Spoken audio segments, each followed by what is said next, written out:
Il est 7h12 sur Europe 1. Dimitri Pavlenko, vous recevez ce matin le chef d'entreprise et essayiste Robin Rivaton. Bonjour Robin Rivaton. Bonjour. Bienvenue sur Europe 1, directeur général de Stonal, solution de gestion et de collecte des données immobilières, l'IA au service de l'immobilier. Alors ce n'est pas de votre société dont on va parler ce matin, quoique, on n'est pas si loin que ça. Vous êtes l'auteur, Robin, aussi d'un ouvrage qui est paru il y a 2 ans et qui reparaît aujourd'hui très opportunément en format poche. Je le montre à l'image pour ceux qui nous regardent sur europe1.fr. Sourions, nous sommes filmés, pour un discours optimiste sur les caméras de surveillance. C'est paru aux éditions Alpha. Alors ce livre est une histoire de la vidéosurveillance. On apprend que les premières caméras du genre, elles sont posées aux États-Unis en 1968, assez intéressant. C'est aussi un plaidoyer en faveur de ce que les politiques appellent, sans doute par peur de braquer les Français, la vidéoprotection. Bah oui, il faut bien justifier qu'on nous regarde et qu'on nous enregistre. Votre thèse, Robin Rivaton, c'est que nous devrions nous féliciter de la vidéosurveillance. Elle est source de liberté, selon vous. Qu'est-ce qui vous fait dire ça, Robin Rivaton ? La thèse principale du livre, c'est de dire qu'au-delà de la surveillance qui vient de l'État, aujourd'hui se diffuse une sousveillance qui vient de nous tous. C'est-à-dire que nous tous, aujourd'hui, on a des caméras par dizaines. Une sousveillance. On a des caméras par dizaines dans nos poches avec nos smartphones. On commence à équiper nos voitures, nos vélos de caméras pour pouvoir prouver les comportements délictueux des uns et des autres sur la route. Et demain, on aura des lunettes connectées. Pas plus tard qu'hier, le groupe Meta, un propriétaire de Facebook et Instagram, a révélé sa dernière génération de lunettes connectées qui permettent d'avoir en permanence 2 petites caméras sur le côté de sa paire de lunettes. Ça sert à quoi ces caméras-là Prendre des moments de vie, mais incidemment quand vous filmez vous filmez aussi les autres et l'environnement qui les entoure. Et puis c'est pas seulement filmer, vous enregistrez évidemment les sons qui vont autour. Et donc on voit bien que au-delà de la surveillance se crée en fait un espace où chacun s'enregistre soi-même, mais enregistre l'environnement qui l'entoure et donc quelque part enregistre le monde. Et donc notre politique est de contraindre l'État dans sa capacité lui-même à utiliser ces technologies en disant c'est pas bien, ça va à l'encontre des libertés publiques, mais elle est déjà dépassée par le fait que nous faisons déjà ces actes-là d'enregistrement du monde. Alors voilà, c'est ça, parce que votre thèse, c'est de dire cette surveillance à laquelle on consent parfois sans même s'en rendre compte. Nous sommes tous un peu schizophrènes parce que ces caméras de surveillance qui surplombent nos vies, dressées sur des mâts que certains dealers abattent pour ne pas qu'on voit leur business, et parfois ils se filment.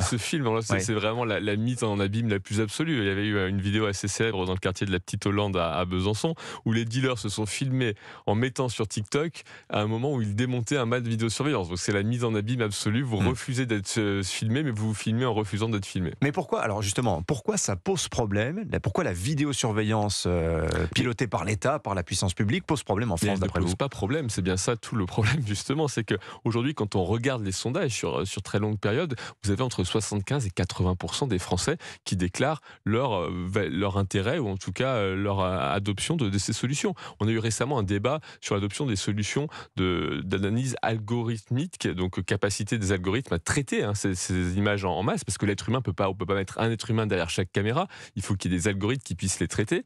Et on a eu ces sujets-là pour les JO, et ce qu'on a vu, c'est que quand il y a eu des sondages qui ont été faits, 75% des Français sont favorables à l'utilisation de ces technologies dans les stades, sur la voie publique. Donc on voit bien qu'il y a un débat qui est très largement pris en faveur par les Français. Et de l'autre côté, vous avez des experts qui représentent plutôt des associations. Selon qui surveiller, comme disait Michel Foucault, c'est punir, alors pour les Français, surveiller, c'est protéger ? Aujourd'hui, oui, c'est quand même plutôt un acte qui permet de protéger. Et on voit bien qu'il y a un débat incroyable entre ce qui est le fait démocratique d'un côté, le fait des experts de l'autre, et qu'il y a un écart qui se creuse de plus en plus. Je donne juste l'exemple de certaines expérimentations qui ont eu lieu. Par exemple, l'expérimentation sur la reconnaissance faciale qui a été menée par la ville de Nice au carnaval de 2019, qui a été une expérimentation, donc il y a 4 ans et demi, une expérimentation qui s'est traduite plutôt par un succès, avec un fort consentement des gens. Il y a eu un sondage qui a été mené sur place, et une expérimentation qui, malheureusement, ne peut pas se généraliser, ne peut pas se déployer, alors qu'on ne parle pas de reconnaissance faciale pour traquer les gens dans l'espace public. On parle de reconnaissance faciale pour reconnaître quoi ? Les enfants disparus, les personnes Alzheimer, les personnes âgées,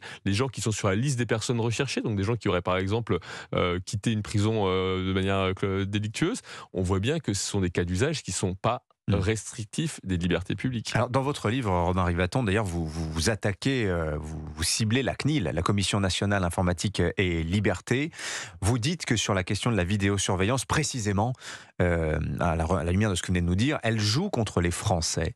Il y a un obstacle aujourd'hui, c'est une sorte de Cour suprême, la CNIL, qui empêche d'avoir un débat serein et éclairé sur la vidéosurveillance.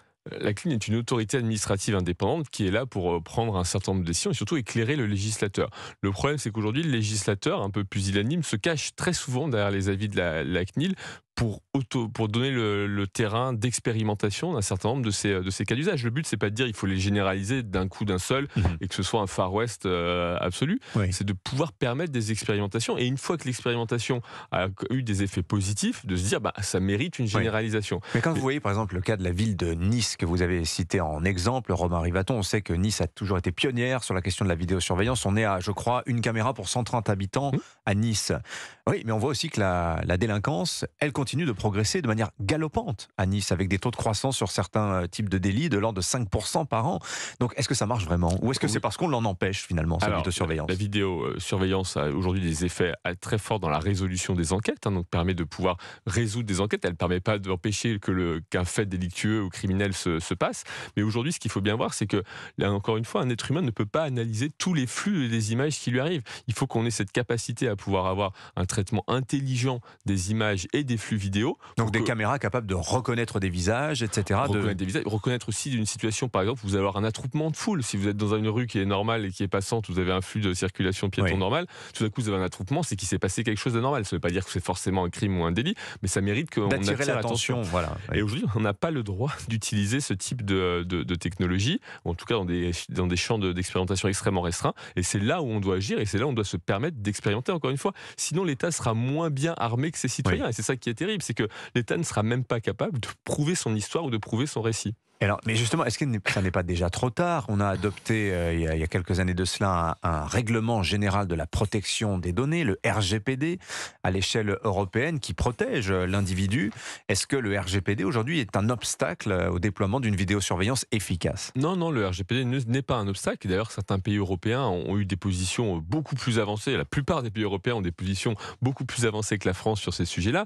Le ministre de l'Intérieur allemand, le précédent, voulait diffuser la reconnaissance faciale dans toutes les gares allemandes, alors que l'Allemagne est sans doute un des pays les plus attachés à la surveillance des libertés publiques et à la protection de ces libertés. Donc on voit bien que beaucoup de pays sont en avance. Le Royaume-Uni a une politique extrêmement beaucoup plus ambitieuse que la France dans le domaine. Donc on voit bien que la France a plutôt la position la plus conservatrice d'Europe. Alors Romain Rivaton, nous avons à Europe 1 un grand reporter, Sébastien Le Belzic, qui a vécu des années en Chine et qui, à sa 2 ans, a réalisé un film qui s'appelait Ma femme a du crédit, dans lequel il montrait qu'en Chine, évidemment, la caméra de vidéosurveillance, c'est connu, c'est un phénomène massif. C'est une caméra pour 3 habitants en moyenne. On est filmé en permanence.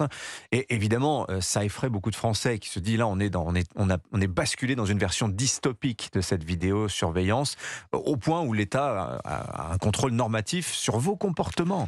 Romain Rivaton, qu'est-ce que vous répondez à ça? Évidemment, c'est sûr que ces phénomènes-là permettent de repousser ou de faire combattre la cause de la vidéosurveillance en présentant des cas extrêmes. Aujourd'hui, en Chine, il y a plusieurs systèmes de contrôle social. Et l'État ne les a pas tous centralisés. Il y a des systèmes qui sont des systèmes de crédit social qui vont être liés à vos paiements, mais qui sont des entreprises privées qui vous disent ça c'est bien, ça c'est pas bien. Et vous avez un crédit social public qui est conduit par l'État, qui est plutôt un crédit social qui va regarder si vous avez bien payé vos impôts. Mais la vidéosurveillance ne conduit pas nécessairement au crédit social. La vidéosurveillance ne conduit pas nécessairement, voire dans très peu de villes, à un crédit social. Et donc le fameux je passe hors d'un passage piéton, ça m'enlève des points sur mon crédit social et ça m'empêche de prendre le train, ça n'existe pas de manière aussi claire en Chine aujourd'hui. Merci beaucoup Romain Rivaton d'être venu nous éclairer sur ces enjeux autour de la vidéosurveillance. Je rappelle le titre de votre ouvrage, Sourions, nous sommes filmés, c'est paru aux éditions Alpha. Et Sébastien Le Belzic sera avec nous tout à l'heure à 7h40. Il nous racontera le quotidien d'une Chine placée justement sous l'œil vigilant et permanent des caméras du régime chinois. Bonne journée à vous Romain Rivaton.